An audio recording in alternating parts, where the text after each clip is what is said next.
Allora, Mirko Bertolucci, allenatore dei Pumas.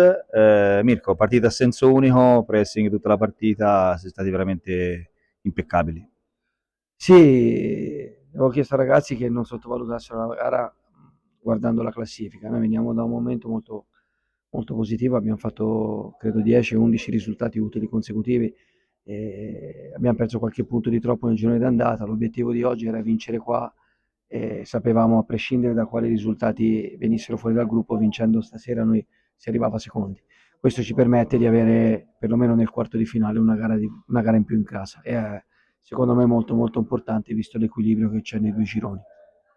Mirko, ho visto le classifiche, primi in Under 17, primi in Under 19, playoff Under 23, playoff in A2, con tutti i ragazzi giovani, Mirko, avete fatto veramente un capolavoro. Ora avete anche una casa.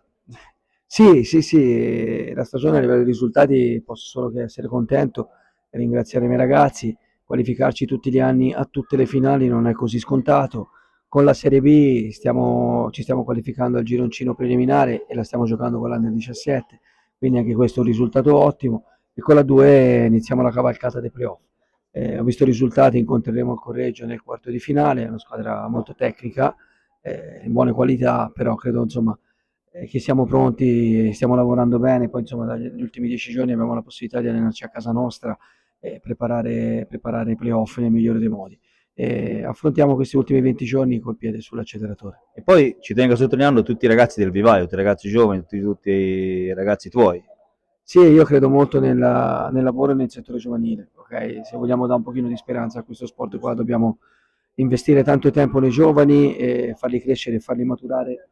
È un impegno grosso lavorare nel settore giovanile, porta via tante energie, però portare tre blocchi di giocatori alle finali fatti in casa, costruiti in casa, insomma, sono molto, molto contento. E soprattutto quei 3-4 ragazzi che sono venuti là fuori sono integrati bene, da Beppe in A2, da Polpetta nel 19, insomma, diciamo che il lavoro c'è e i risultati stanno arrivando. Adesso affrontiamo questo playoff e poi sperando di cominciare la cavalcata delle giovanili con la squadra in A1 che sarebbe un sogno per la Pumas.